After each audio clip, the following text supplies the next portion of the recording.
Ni kag pwede kuno ini manegosyohan? Isa na naman ka teknolohiya ang matunan tagikan sa SIFDEC sa Agree! Isa sa mga nagamat-amat bantog na pakinhason sa karon ang abalon.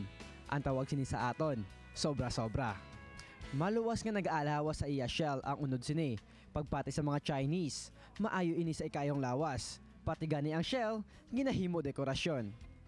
Paano bala makwartahan ang sobra-sobra? Ang Senior Technical Assistant sa Abalone Hatcheries ng SIFDEC, may sabat. Ang broodstock kinakondisyon anay until mag-ripe siya. Nga ginakondisyon na malaga siya. Mag-ripe siya nga madali lang mature sa bala, nadali sa mangitlog. Pagka-ripe sa broodstock, masili kami sang ripe nga broodstock dire. Pilion namon ang kumbagang daw sa babae, gabustong sa bala ko ng taon, no bala, gabustong sa lantaon. Naari siya, no, ari siya. At least mga 3 to 4 days, pwede na siya mag-itlog siya. Kinahanlan, permi matinlo ang tubig kag oxygen. Insakto ang temperatura sa tubig. Kag bastante sa gulaman, ang paborito nila nga pagkaon.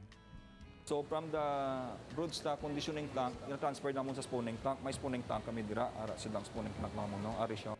Diri ginasepara ang babae nga abalone sa lalaki. Agod mahapos magpili isang bago nga broodstock. Abinta sa pagsagot sang abalone. Every 14 to 15 days ko namin yung kondisyon nila, itlog na sila. So wala problema ang kuan, ang mag-produce ang eggs. So ang ginagamit namon diri nga 6 ratio, bali magbutang kami sa ginapaitlogan sa spawning tank, 1:4. Ay, saka 1 male is to 4 females. Ang purpose dira nga hindi masobrahan sang sperm ang kuan mag-fertilize sa egg. Kaya kung masobrahan sang sperm, ma-polyspermy ang guaya. So hindi nami ang egg development ya. Kung duludagko na mga itlog, ginahanas na sila sa kabuhi sa dagat. Ginasaylo na sila sa plastic cage nga may net kag ginapakaon pagid sang gulaman. Hindi pareho sang una.